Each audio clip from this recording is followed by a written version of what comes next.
Aravind Kejriwal arrest பண்ணிட்டாங்க. ஒரு sitting chief minister arrest பண்ணுறது தான் இந்தியன் ஹிஸ்ட்ரியிலேயே முதல் தடவை. இதுக்கு முன்னாடி நிறைய சீஃப் மினிஸ்டராக இருந்தவங்க அரெஸ்ட் ஆகிருக்காங்க. ஆனால் சீஃப் மினிஸ்டராக இருக்கும்போது யாரும் போய் அவங்கள அரெஸ்ட் பண்ணதில்லை. பயங்கரமான தைரியம் காமிச்சிட்டாங்க. என்ஃபோர்ஸ்மெண்ட் டிபார்ட்மெண்ட், என்ஃபோர்ஸ்மெண்ட் டைரக்டரேட், இடி தான் இப்போ பயங்கரமான ஒரு டிபார்ட்மெண்ட்டாக இருக்குது. அவர் ஐஆர்எஸ் சர்வீஸில் இருந்தவர். சிவில் சர்வீஸ் பாஸ் பண்ணிட்டு டேக்ஸ் ஆஃபீஸரெல்லாம் இருந்திருக்காரு. அவர் இன்கம் டேக்ஸ் ஆஃபீஸரெல்லாம் இருந்திருக்காரு. அது மாதிரி ரொம்ப எஜுகேட்டடான ஆள், இன்ஜினியரிங் படித்தவர். எப்படியோ இப்போ ஜெயிலில் இருக்கார். சிசோடியா கூட இருக்கார் அவர் ஜெயிலில். 2 பேரும் ஃப்ரெண்ட்ஸு, 2 பேரும் ஒரே ஜெயிலில் இருந்தால் அவங்களுடைய ஃப்ரெண்ட்ஷிப் இன்னும் வளரும் அப்படின்ற மாதிரி நிறைய பேர் கிண்டல் பண்ணின்னு இருக்காங்க. பிஜேபி மந்திரிங்க, பிஜேபி எம்பி எல்லாம்.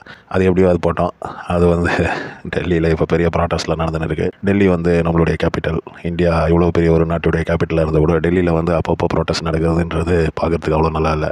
இதுக்கு முன்னாடி ஃபார்மர்ஸ் ப்ரோட்டஸ்ட்டு, இந்த 2வது தடவை ஃபார்மர்ஸ் வரும்போது, விவசாயிகள் வரும்போது ரோடெல்லாம் கவர்மெண்ட்டே பிளாக் பண்ணிட்டாங்க அப்படின்ற மாதிரி நியூஸ் எல்லாம் நம்ம பார்த்துருந்தோம். எப்படியோ இப்போ டெல்லி சீஃப் மினிஸ்டரே ஜெயிலில் இருக்கார். அவருக்கு 6 நாள் ஜுடிஷியல் கஸ்டடி கேட்டிருக்காங்க.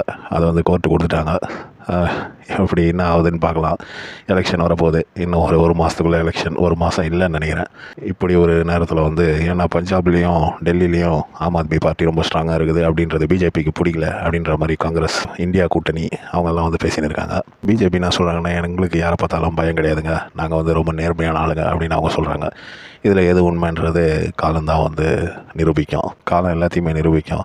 உண்மையை எல்லா நாளும் மறைச்சி வைக்க முடியாது. ஒரு நாள் மறைச்சி வைக்கலாம், 2 நாள் மறைச்சி வைக்கலாம். எப்படி ஜீப்பில் கூட்டின்னு போகிறாங்க அவர் 9 தடவை அவருக்கு சம்மன் அனுப்பிச்சிருக்காங்க. முந்தா நேற்று அவர்கிட்ட வீட்லேயே அவரை கொஸ்டின் பண்ணுறதுக்காக போயிருக்காங்க. அப்போ அவர் நாங்கள் 9 தடவை சம்மன் அனுப்பிச்சு நீங்கள் வரலையே அப்படின்னோடனே, எனக்கு தெரியுமே நீங்கள் மணி லாட்ரி கேஸ் போட்டு திரும்பி ஜெயிலில் போட்டுன்னு இருப்பீங்க. சிசோடியா இப்போ 1 வருஷமாக ஜெயிலில் இருக்கார். அவருக்கு ஏப்ரல் மாதம் வரைக்கும் அவருடைய ஜெயில் டேர்ம் இன்னும் எக்ஸ்டெண்ட் பண்ணியிருக்காங்க.